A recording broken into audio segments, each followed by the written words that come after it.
Hello, parents. Welcome to our training today on helicopter or submarine. So, today we're going to go into this training, which is really explaining the window of tolerance concept and polyvagal theory kind of combined to kids in a way that's easy for them to understand. So, let me introduce myself. My name is Victoria Clark Jones.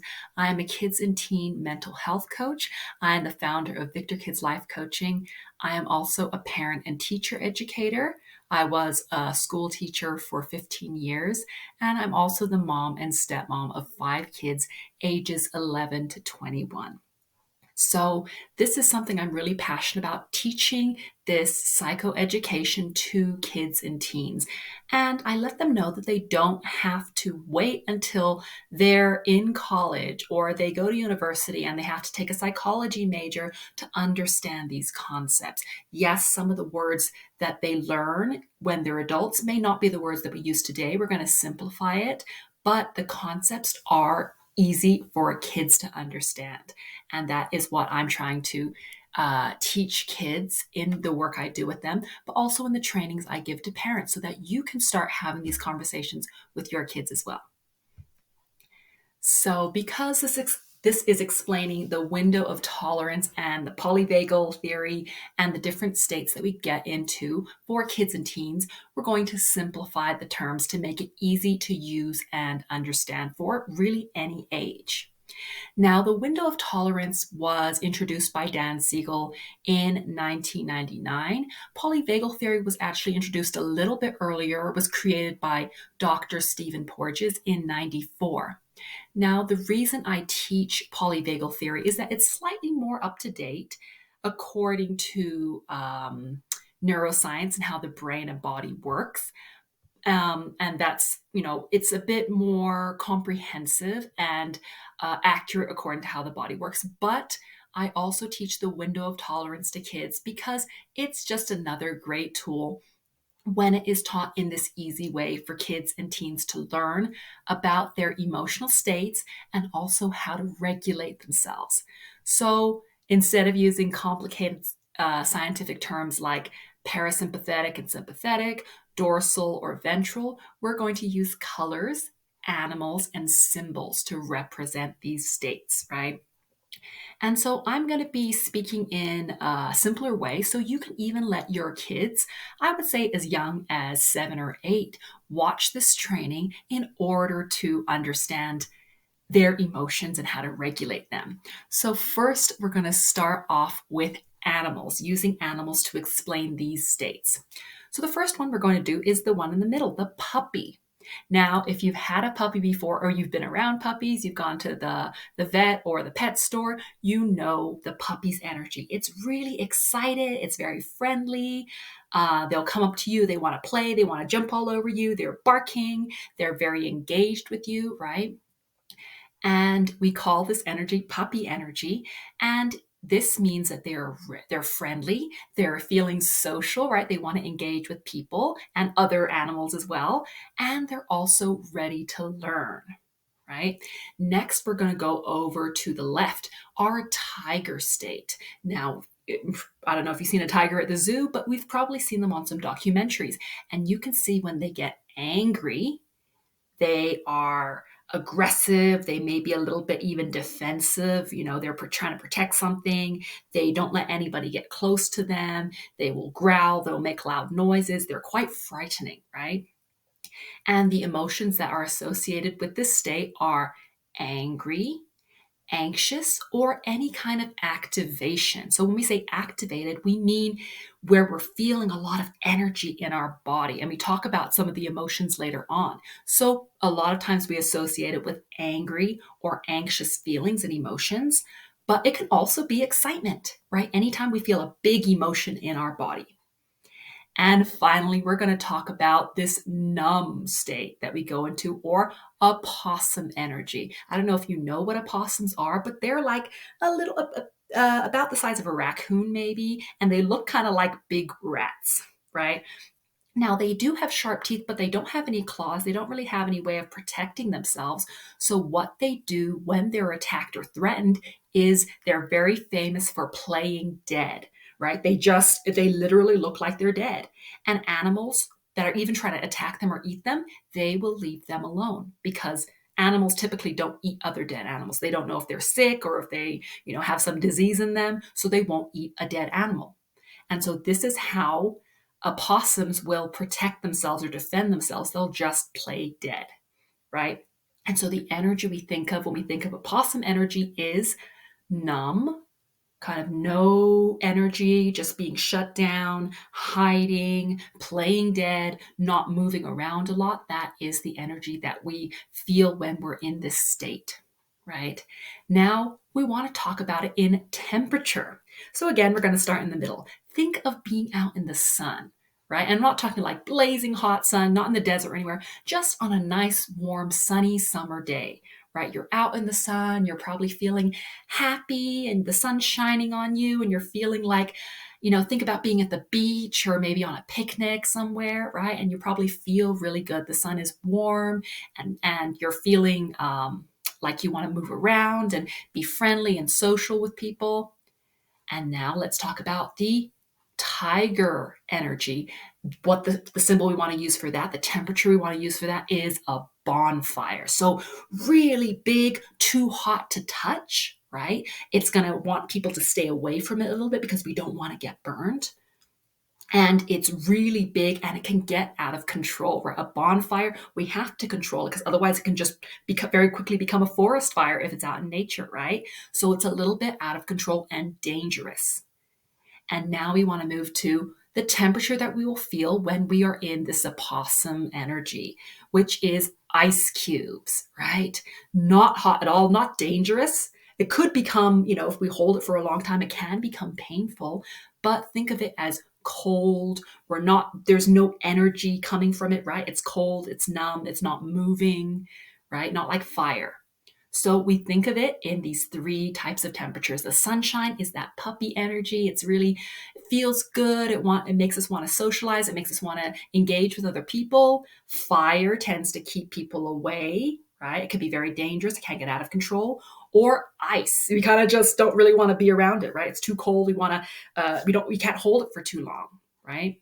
No energy, shut down, cold, uncomfortable. So the goal here is to move towards the sunshine state, that one in the middle, that temperature, that puppy energy. That's where we want to stay most of the time. Now, we're not trying to stay there all the time because that's a little bit unusual, right? As we go throughout our day, we'll talk about it in our next slide, how we will go between states throughout the day. And the goal isn't to always be in this warm, friendly puppy state. It's to, when we move into the other states, the angry state, the tiger, or the shut down, numb opossum energy, we want to not stay there too long. We want to try to move back into the friendly puppy sunshine kind of energy eventually, right? And so let's talk about what this looks like in the window of tolerance picture. So we talked about animals and temperature. Another way of talking about these states is using colors, right? And we can use for very young children because if they've taken a car ride, they know what red light means. They know what a green light means, right? They know what a yellow light means. They know colors very early. And most kids are also really into vehicles. So they're going to understand helicopter and submarine, right? So remembering these three symbols, a helicopter, a submarine, and home, right? So home is the place that we feel safe in, that we want to aim to be in. But things are going to happen throughout our day that will take us out of that comfortable, safe place, right? And it's going to move us into that yellow helicopter zone or down into the submarine red zone. So when we're up in the helicopter zone, the yellow zone, this means our emotions start to feel really big, right? If you're thinking of the animal that's associated with that, it's the tiger, right? It's the same place that we're in when we're in our tiger energy. So we're feeling really big emotions here. And so if you can see and follow that line, say our day starts and we go to school and then we come home, right? And maybe we have a lot of homework to do and we start to feel frustrated, right? So you can see that on the line. We are slowly starting to go out of our home green state, and we're touching the top line there. We're beginning to go into our helicopter state, which means we may start to feel some of those big emotions like frustration, right? And we can see that on the wavy line. And our questions and our homework is so difficult that we start to feel discouraged, right?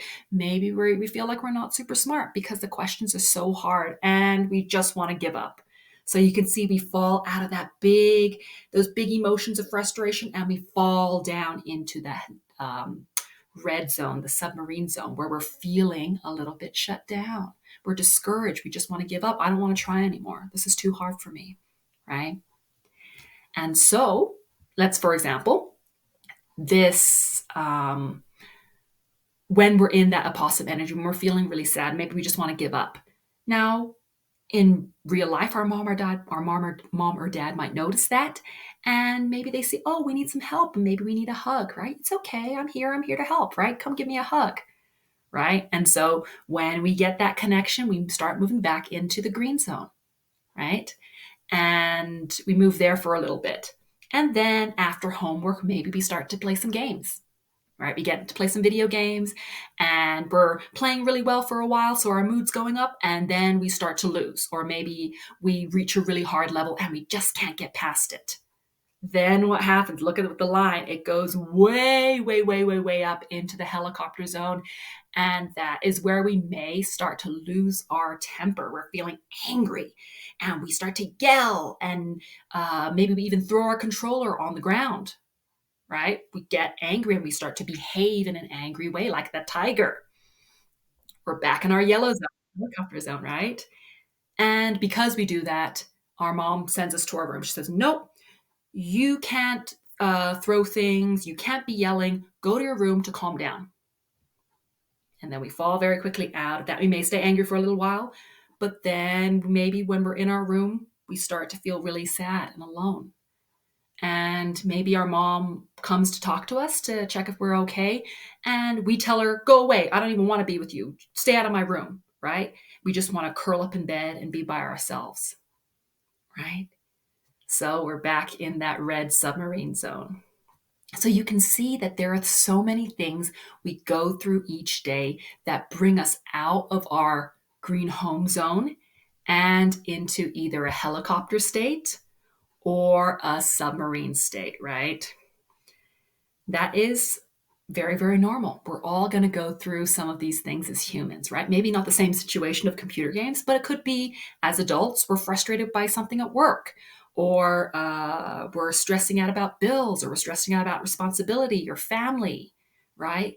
And then we feel alone and unsupported, and we go into the uh, submarine state, right? We don't want to talk to anybody. We just want to isolate in our house, right? So it happens at every age. That's part of being human, right? So let's talk a little bit more about what the helicopter zone looks like. So, thinking of that yellow state, we're a helicopter. Now, our brain and bodies are amazing things, right? The main job of our brain is to keep our bodies safe, right? Our brain is wired, our survival brain, the part that we're born with, the most developed part is to keep us alive, to keep us safe, right? And our bodies do that by using our five senses, right? Our sight, hearing, taste, touch, and smell. And all of those senses are sending signals to our brain, right? Everything that's going on throughout our day. We're taking in so much, millions of pieces of information through our five senses every second. Now, our brain filters a lot of that out and only takes the important stuff that needs to keep us safe right now. Right now, did you know that our brain also has, well, I wouldn't say our brain, our bodies have the sixth sense as well. And it doesn't really have anything to do with ghosts, although when we find out what it is a little bit spooky. You know what it's called? Neuroception. Neuroception is an amazing sixth sense that our bodies have. And it is a little bit like I explained to kids. It's like they all know Spider-Man. You know that spidey sense, and it's signaled by having those kind of those wiggly lines next to his head if you see the cartoons, right? spidey sense, that is basically neuroception. And neuroception detects danger before our other five senses even know, right? Before we can see anything, before we can hear anything, before we can smell or touch anything. Our neuroception is our spidey sense, right? And it's interesting that Spider-Man was made, I don't know, decades ago, and they already knew about neuroception, right? Because animals have this as well. So our brain is actually scanning using our different senses. It's scanning for danger 4 times a second. That's amazing. So that's how good our brains are at keeping us safe. It's constantly scanning for danger. So all of that information, as well as the information from our other five senses, are coming into our brain, and our brain is really good at finding patterns and figuring things out and deciding what to do next, right? So if the brain decides that there is danger, oh, I smell something, I smell smoke, I hear a loud noise, I see something, a dog coming at us, right? Our brain very quickly decides to do one of these two things. We call these the 2F response. Well, actually, it's a 3F. We'll talk about the third F later. Our 2F response is going into fight or flight, right? Fight is if we think that we can fight off the danger or the thing that's threatening us, we're going to try to fight. Now, if the fighting, maybe we don't feel we're strong enough, maybe we're going to get hurt while we fight, our brain will tell us to go to flight or running away, right? A lot of people will just, something scares them, they'll just run, right? And that's your body. It doesn't even have to, it doesn't take very long for your body to do that. Sometimes it seems almost instant. That's how good your body is at keeping you safe. Your brain is at keeping you safe, right? Now, our big emotions when we're in helicopter state, like we talked about before, aren't always mad or sad. It can also be when we feel excited, right? Anything that we feel a really big emotion, and often we'll feel it in our chest and in our face and in our stomach, even, right? Excited. It can also be anxious. It can be worried. It can be sad. It can be mad. It can be furious, right? When we so much anger in our body, it feels like a volcano in our chest. I've had some kids describe it to me like that. So that we know when we're feeling those big emotions, we are in our helicopter state. We're up high, right? All right, let's look at our next F. So when we're down low, right, we call it our submarine state. Just like a submarine's under the water, helicopter is high in the sky, and home is on land, right in the middle, right? So we talked about how we go into our fight or flight mode, right? Now we also have a third choice that our body goes into when the threat or danger is too big for us to fight or to run away from. Now, if we can't fight, if we're not strong enough to, we'll often go into flight, run away. Now, sometimes the danger is too big or too fast, or maybe we can't run away. Maybe we're in a place where we can't run away. And so, what does our body do then? It goes to our third F, which is our freeze response. It's a little bit like an opossum, right? Playing dead, just not moving, right? Or if you've ever heard of a deer in the headlights, sometimes a deer is crossing the road and they see a car coming, and instead of running away, they just freeze. And I don't know if you've seen an animal do this before. You watch lots of videos about funny cats or dogs do this. Something scares them and they just freeze. Their eyes get really big, and literally their body just shuts down. It doesn't move, right? And so this is actually our body's way of saving energy when we don't need energy to fight or run away, because both of those take a lot of energy. Now, when our body maybe doesn't have a lot of energy, or it doesn't want to use the energy to fight or run away, we are going to freeze. And our body basically is power down, right? And so that is often why when we're in a freeze state, we feel like we don't have any energy. We may feel tired all the time, and we don't feel like doing any of the things that we normally would like to do, like going out with friends or playing outside or doing things with our family, right? We just want to stay by ourselves. Another thing that when we're in this state, we often feel what we call dissociated, which means we kind of feel almost like we're not ourselves. Sometimes we don't even feel like we're in our own bodies. It's like we're kind of outside of our bodies a little bit. It's like I'm not thinking and feeling like myself. And sometimes we even say that I don't feel like myself, right? And we also may push people away who are trying to get close to us, right? So if we have friends or family who are trying to check in on us, we may actually push them away or do things that keep them away, right? We may go to our room and isolate ourselves. We may, when we are around people, we may not want to talk to them, right? We may try to stand in the corner or stand a bit away from other people, right? And this is our body's way of conserving energy, of saving energy. But what this causes is also that it makes us feel even more alone, right? Being by ourselves makes us feel even more alone, which then leads to thoughts in our head. Oh, see, people don't care about me, right? And then we feel even more alone. And it's just this vicious cycle. It's very difficult to get out of when we're in this state. And when we stay in this state for too long, we often become depressed, right? So now we know what happens when we're in this down low red submarine state. So now that we know what those two states are and what causes them, let's talk about some tools we can use to get us back to that green home state. That's where we feel the best, right? Where we feel happy, we feel good about ourselves, we have a lot of energy, we want to connect with others, and we want to learn, right? So that is the state that we feel the best in and we learn the best in and we connect with others best in, even though it doesn't mean we always have to stay there, right? We're going to move into the other states at different points during the day because that's what being human is, right? So remember, when we're in our helicopter state, let's start with that state. We are revved up, we're even feeling like there's a big fire in our bodies, right? And so the tools we want to use is to help us calm down, try to put that fire out, right? We don't want to put it out completely. We don't want to become ice, but we want to get to just where we're in a warm state, not where we're in a huge bonfire state, right? So let's look at some of the techniques we have here. We have calming breathing techniques. Now, breathing gives us energy. When we take deep breaths in, it gives us a lot of energy. So, what we want to do, I have a lot of kids ask me, but when I'm trying to calm down and I'm taking deep breaths, it doesn't seem to work. I don't feel calm. Now, if we put a lot of oxygen on a fire, what's going to happen? It's going to get bigger, right? And our breath is like that. When we're breathing in, we're taking in a lot of oxygen. So, what we want to do here is we want to exhale. And this is why I teach the 2x breath, a 2-second breath in and a 4-second breath out, a 3-second breath in and a 6-second breath out. And we're going to go all the way up to 4 and 8. Right? And by making our exhales or breathing out longer than our inhales, breathing in, it's just going to help us calm our nervous system down. It's going to put out that fire. We're going to feel a lot more calm in our bodies.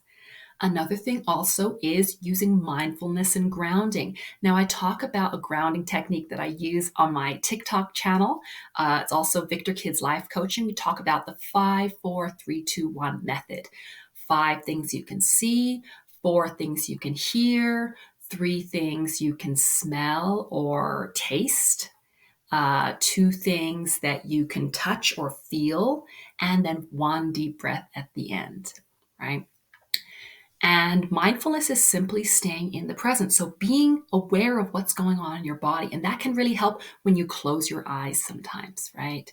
When you close your eyes and you just notice, how do my feet feel? How do my legs feel right now? How does my stomach feel? We do this by also a body scan. I talk about this in some of my other trainings, right? Bringing our minds back to right now, because one of the other big emotions that we feel when we're in a helicopter state is anxiety. And I talk about how anxiety, our brain is moving so fast and we're worrying about things that are going to happen in the future or something that happened in the past. And so mindfulness is bringing your attention right back to right now.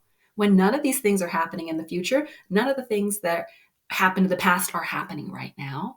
So bring our attention back to right now. And we can do that by deep breathing, by grounding techniques, by even doing some gentle yoga. So doing yoga or stretching actually really helps as well. Another thing that can help us soothe some of that anxiety is swaying, moving back and forth slowly. And when we have big emotions in our body, like anger, and it feels like fire, getting that energy out of our body. Instead of trying to hold it in and be like, stop, stop, don't do that, we want to try to get it out in a safe way. So we're going to do something like shadow boxing. Right now, shadow boxing, you're not hurting anybody. There's nobody there. There's nobody around you, so you can't accidentally punch somebody. But just pretending to, just like a boxer would, move your feet around, throw some punches, do some uppercuts, do some different actions, and move your body around. And sometimes that can get the angry energy out of your body. We also have the tip technique. Now, the tip technique takes in some of these other tools that we talked about already. The first thing is temperature. Now, sometimes when we are really angry or we're really anxious, using something like temperature, and in this case, we're using cold. So using ice, using cold water, putting ice on your hands, putting it on your cheeks, on your face. If you're brave, you can even put your face in some very cold water. And this activates a response in our body that helps our brain kind of shut down and our big emotions that we're feeling, and brings us back to right now, because it's so cold, right? And it can just help soothe your body. Actually, it changes some of the things that are going on in your body that's causing the anxiety or causing the anger. I stands for intense exercise. So we talked about moving your body, jumping jacks, push-ups, jumping around, jumping on a trampoline, doing star jumps, or doing jumping jacks, or was I jumping jacks, a skip rope, right? Doing anything that gets you really tired, because your body's going to start pumping all the adrenaline, all those chemicals in your body that's making you angry or anxious. And it's going to help get it out and move it around, right? Getting your heart going as well.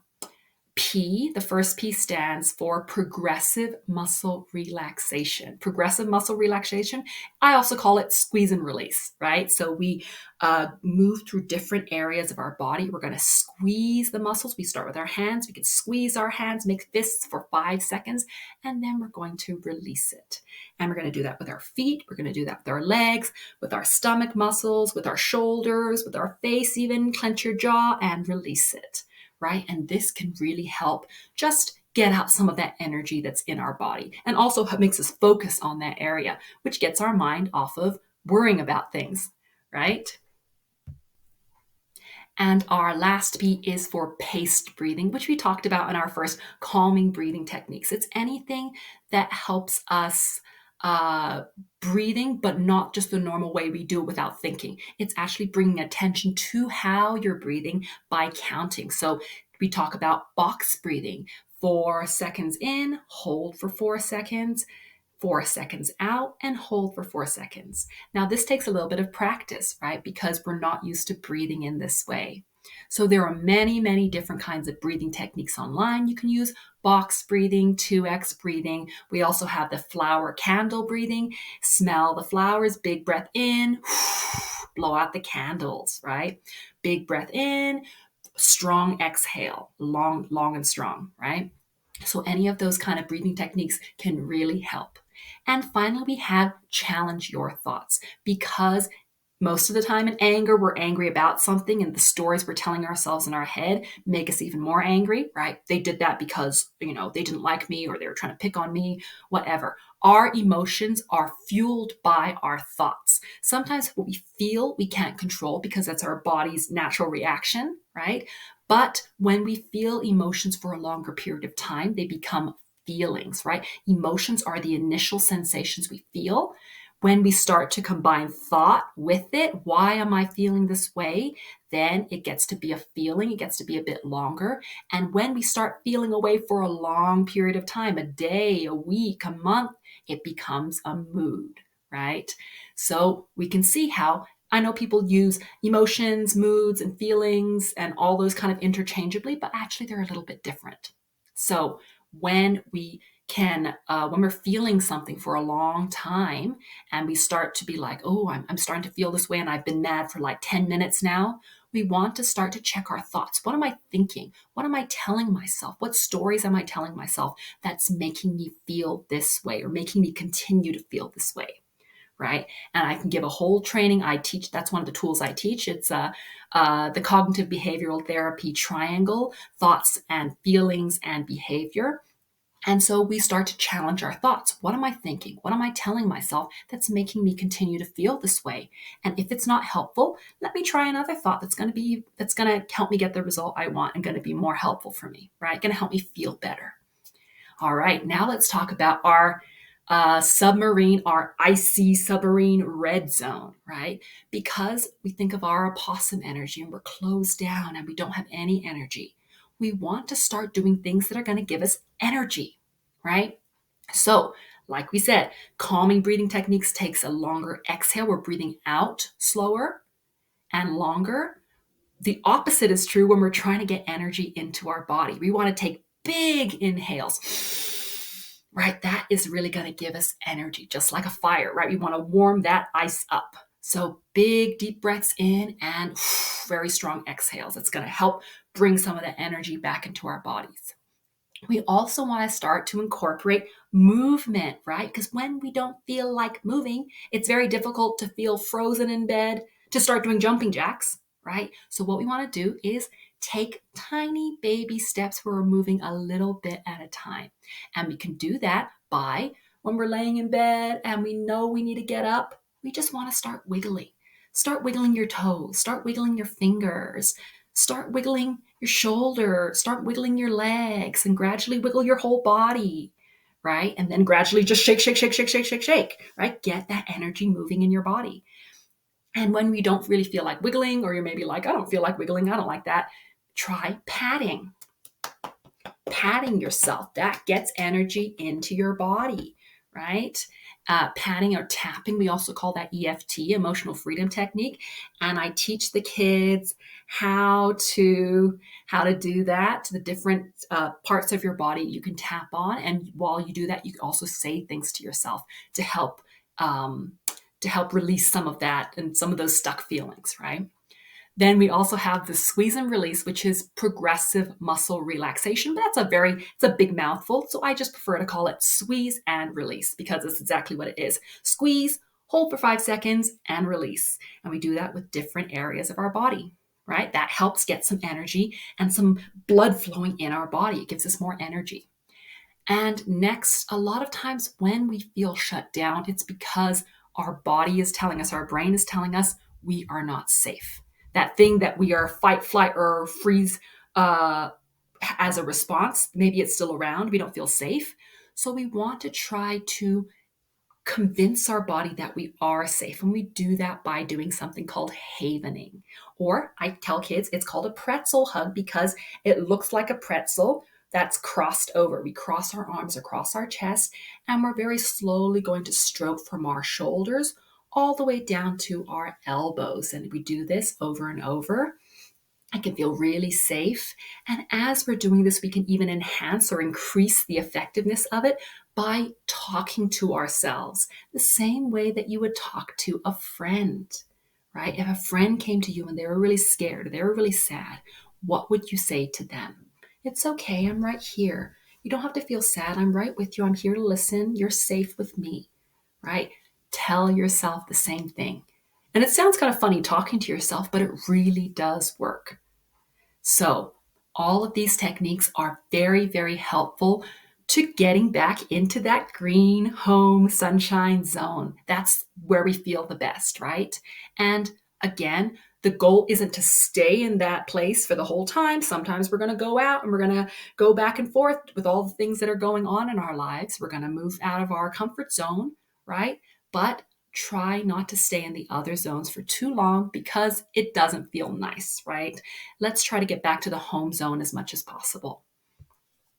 And I'm going to talk about something else that sometimes it can feel, because it feels so uncomfortable to be really angry or to be really sad and shut down, sometimes we can almost feel guilty, like there's something wrong with me. Why am I always getting angry? Why don't I have energy to do anything? Why do I just feel sad and depressed all the time? Right? Another very important tool we want to always use is self-compassion. We talked about that at the end of our last slide. Talk to yourself like you would your best friend, right? If your friend came to you, you wouldn't say, "What's wrong with you? Why are you always feeling so sad? Why are you always so angry?" You'd be like, "Yeah, I understand. Some of those things are pretty scary. Some of those things are really frustrating. It's okay." And I also want you to talk to your brain, because remember, your brain is the one that is making these decisions to go to fight, flight, or freeze, right? And your brain is just doing its job. I know it doesn't feel comfortable all the time. And it's like, come on, brain, you're mad again. Come on, brain, you're going into shutdown mode again. I got stuff I need to do.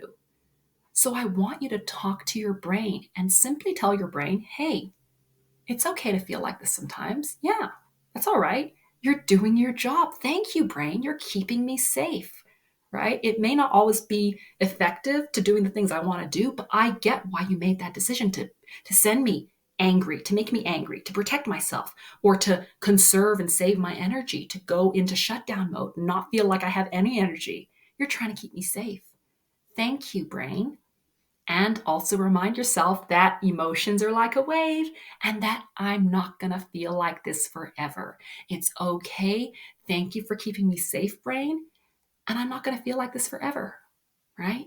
Just like emotions are a wave and they go up and down. I'm going to get through this.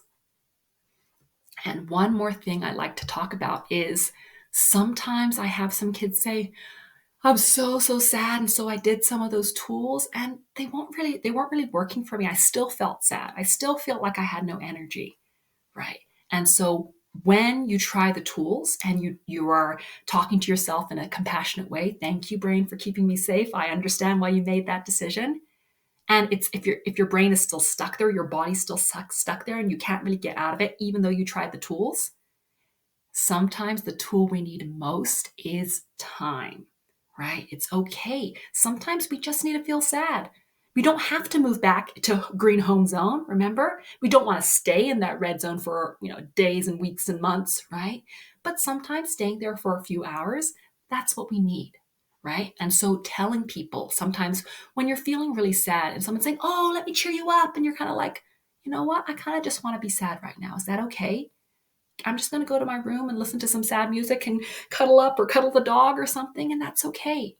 Right? Because emotions pass. When we give them enough time, we process them, we hear them, we listen to them, and they go away once they're heard, right? We're not trying to fight them and going, "You shouldn't be here." We're saying, "Hey, yeah, it's okay. You're here for a while. And I know once you come here and we spend some time together, then you'll go," right? So asking for time sometimes is really important. I'm going to be mad. And we're going to talk about what we do when we're mad, right? Feeling one way, behavior is another. So let's finally talk about that. All emotions are okay, and we still need to control the behavior. So it's okay to feel sad, right? I'm going to go into my room. I'm going to cuddle my stuffed animal or have a blanket and listen to some sad music, and it's okay. It's not hurting anybody, right? Tears aren't dangerous. Now, what is a little bit more dangerous is the behavior that comes when we're angry, we're frustrated. We can yell, we can hit, we can punch, that's more destructive behavior than just crying and being sad. And so when we feel a big emotion, we need to separate it. An emotion is inside my body, a behavior is outside when it comes out, right? Emotions are okay. All emotions, anger, sadness, fear, they're all okay. What we need to control is our behavior, what we do because of those emotions, right? No matter how we feel, it's never okay to hurt ourselves or hurt other people. And if it is hard to control our behavior, because it is sometimes, right? This is where we need to ask for help. We go and say, "I'm so mad right now. I feel like punching or kicking or yelling.